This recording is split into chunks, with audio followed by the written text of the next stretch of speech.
Hey guys, subscribe for daily content. And if you're shopping for gear, make sure you check out the description for the newest items at some of the very best online retailers. There's also links for some of the items that I personally recommend. Thanks! What's going on YouTube? Metal Complex here, and today I've got another short little unboxing video to share with you guys. We've got something from Vosteed. It's been a little bit. It's been a little bit since I received something from Vosteed. No idea what it is. I haven't actually broken that seal yet, so we'll do that together. Thanks so much to Vosteed for sending this in. Thanks to my patrons for supporting me. And please, make sure to follow me on Instagram at metal_complex. Alrighty. Let's find out what we've got here. I'm going to guess, just judging by past boxes I've received from Vosteed, how they, vary in type, that this is a knife more on the budget end, which is fine. I like to see what everybody's coming out with. Oh, it's a little guy. Little. Not necessarily budget, though, because we are looking at titanium. It says Vosteed up top. What do we got here? Okay, so actually, but maybe, because it's not what we would have assumed, which would be M390. I got to be honest with you. Guys. I am not the biggest fan of, there's a D on the end. I'm not the biggest fan of small titanium frame locks. Even less a fan of small titanium frame locks that have flippers, because they're a little bit awkward and there's not a lot of room in order to, do the flip. But I'll admit that flip was pretty easy to do. Little tiny guy with a slicey edge. Well, it gets relatively thin down there. But yeah, actually it feels pretty good. The D10 I think is tuned appropriately for the size of knife that this is. No, feels good. Hold on, let's see. Let's try it again. Yeah, it's like a medium light, but that's what you'd want, given that you're almost certain it's not comfortable to put. Here's the thing. This is why I don't like these as much. And it's fine. You can think whatever you want, but the frame is already very narrow, right? It's not very tall. So everybody knows when you're going to flip a titanium frame lock flipper, you have to keep the pressure off of the lock bar. So many people, experience these for the first time. You can see it actually. It's funny to read sometimes in the review section underneath like retail sites like Blade HQ. People buying their first titanium frame lock and they go back and they leave it 1 star and they're like, I can't flip it. It's so hard to flip it. And everybody reading that knows dude has his finger on the lock bar, right? Well, you have to keep your finger off the lock bar. So the general position where people go is to rest on the pocket clip, because the pocket clip either rests halfway on both or on the non-locking part of the frame. And then you can flip it. But it's not comfortable or natural. The natural place to put your finger is about right here, which does have a little pressure on the lock bar. I'm going to put some extra pressure on the lock bar, and actually, it's really not that bad. Still, though, that's generally the reason I don't like it. This has obviously been tuned in a way that allows for this to flip unless you're putting like a ridiculous amount of pressure on it. So it's all right. Pocket clip, it just seems huge for the knife overall, but it's still not quite at the 50% area, so it's okay. 14C28N and undoubtedly titanium. It's not going to be aluminum because you're not going to make a lock bar out of aluminum. It's just not going to happen, even with a lock bar insert. So this actually could end up in budget territory, which would be kind of neat, right? But you specifically would need to, you'd want to be into little teeny tiny titanium frame lock flippers, right? Let's put it up against a few different knives of varying sizes. What do I have out here right now? Actually, 2 knives that are about to be reviewed, and that's the smaller Miguron Valona and the smaller Miguron Moy. I'm sorry, the smaller. They need to make an XL version of the Moyarl, though. Am I right?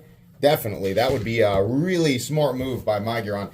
But let's do some other more common knives. I don't think there's any reason to do the 8010. How about like the Ontario Rat Model 2? That's the smaller guy. Let's put it up against the Pyrite. There we go. Still making all of these knives look gigantic. How about up against the Civivi Elementum? Okay. And, excuse me, probably just a couple more. The Benchmade Bug Out and the Spyderco Para 3. So, cutting edge, though. Not bad. It's about equal with the Spyderco Para 3, which is funny because the Para 3 is a much larger knife, as you can see here. Let's go ahead and measure it real quick, just so you guys know exactly what we're looking at. Overall length, what did they call this thing? The PA 3001. I very much doubt that's the actual name of it, but okay. The overall length is, boy, it's just over. This is definitely like, when I, say small, it's like under 7 inches is a small knife. And this guy is just barely over 6. 6 and an eighth with 2.7 inches of blade and about 2.65 inches of cutting inches. Cutting edge. There you go. Milling on the inside. Doesn't look like it's got any milling whatsoever, but it doesn't necessarily need that. Let's weigh it. You know what? I bet this comes in under 2 ounces. Let's see. Yeah, 1.94. So, actually, pretty good ratios. When you get this small, right, and then they've made the frame like super narrow. So, there's just not a lot of weight in there. And actually, the ratios are really, really nice, and the balance is decent on it. It's a little bit butt heavy, but I mean, at a knife of this size, it doesn't really matter. I just can't help but think that the vast majority of people would prefer this exact knife just much bigger. Like Vosteed, if you made a version of this that was like, 8.5 inches, the whole thing would look really, I mean, it's certainly a common profile, right? We have that sort of Shirogorov F95 knife handle profile. If you don't know what I'm talking about, I'll actually get out the Shirogorov F95. And, that this triggers people to say, copy! It's not a copy, it's just a classic knife profile, right? So here's the Shirogorov F95. The handle is a very similar shape and look, right? It's just not, there's just not quite as much detail in it. But if you make this exact knife much larger, right? What does the F95 weigh in at? Or, I'm sorry, not weigh in, but measure in at. 8.75. If you made an F95 sized version of this knife, yeah, people would definitely be interested. I think the F95 is one of the flagship Shirogorov knives. The problem is if you are familiar with Shirogorov, that's an $1,100 knife, at least. Maybe it's more than that. Now I can't remember. That's the new one, the newest version, the newest production version.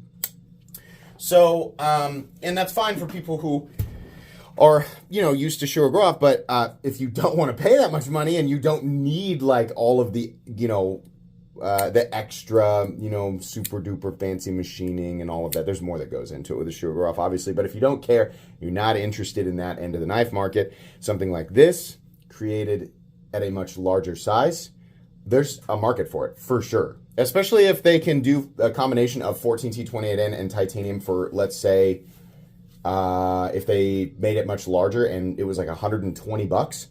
I don't think many people would have an issue with that, right?